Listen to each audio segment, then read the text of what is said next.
শোনেন আমি বলি, নির্বাচনটা শুধু আইন শৃঙ্খলা বাহিনীর উপরে নির্ভর করে না।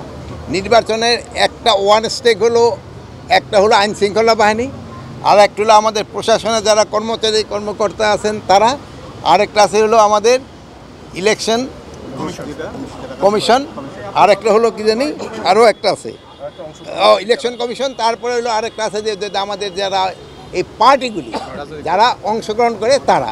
এখন ধরেন ইলেকশন কমিশনের উপরে নির্ভর করে এই পুলিং অফিসার, প্রিজাইডিং অফিসার, এটা তারা নিয়ন্ত্রণ করে।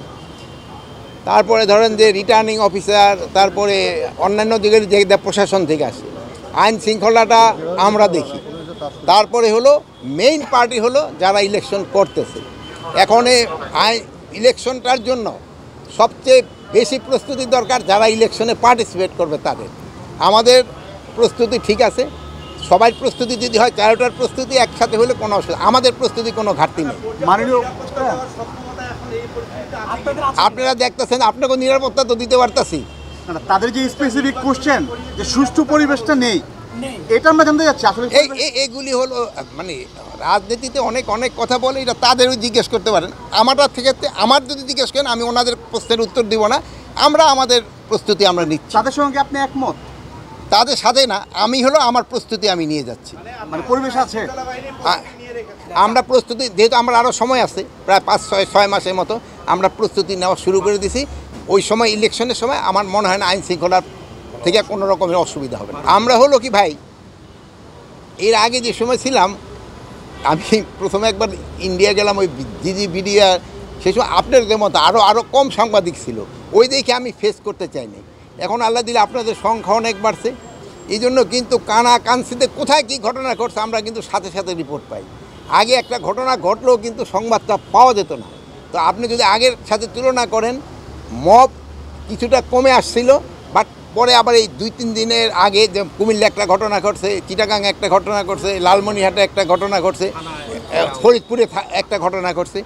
বাট এগুলি যেন ভবিষ্যতে আর না ঘটে, এই জন্য কিন্তু আমরা প্রপার অ্যাকশন নিচ্ছি, এবং এটার সাথে যারা জড়িত তাদের বিরুদ্ধে কিন্তু ব্যবস্থা নেওয়া হচ্ছে। রংপুর অপরাধে এই পর্যন্ত 7 জনকে গ্রেপ্তার করা হয়েছে, এই জন্য যার একজন পানিশমেন্ট দেওয়া হয়েছিল তারও গ্রেপ্তার করা হয়েছে। এখনও কি গ্রেপ্তারে করার সমস্যাটা হয়, যে অন্যায় করে সে তো আর ওই এলাকায় সহজে থাকে না, সে তো পালায়, তাই তো খুঁজে বের করতে একটু সময় দিতে হবে। ওইটা বললাম তো আমি, ওইটার কথা তো আপনারা বললাম।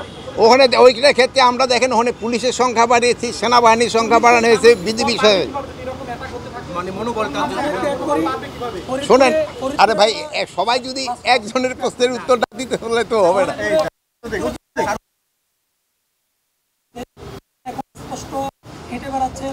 না, কোথায় হেঁটে বেড়াচ্ছি? তাদের আমি সকালেও স্পিডে বলছি যে তাদের ধরার জন্য বলেছে। যদি হেঁটে বেড়াতে থাকে আপনারা ওই ধরে দিয়েন কোথায় হেঁটে বেড়াচ্ছে। তা আপনারা ভালো থাকেন, দোয়া করি, আল্লাহ হাফেজ। আমি ওনার একটা উত্তর দেবো, যেহেতু নাহলে আবার হয়ে যাবে। আপনার প্রশ্নের উত্তরটা দেবো। হ্যাঁ, বলেন। যদি আমার শুনি তো ওসিরা কীভাবে দখল বাণিজ্য করবে, এটা মনে হয় প্রশ্নটা না। ওসি তো আর এই যে দেখেন, এই যে ভাই আপনার বোন, আপনার কথা তো ভাই হয়তো মানতেছে না, এরা কোনো দখল বাণিজ্য করতেছে না। বলেন, আপনি বলেন, আপনি একটা আপনি আমার একটা সুনির্দিষ্ট বলেন। হ্যাঁ, কোথায় করছে?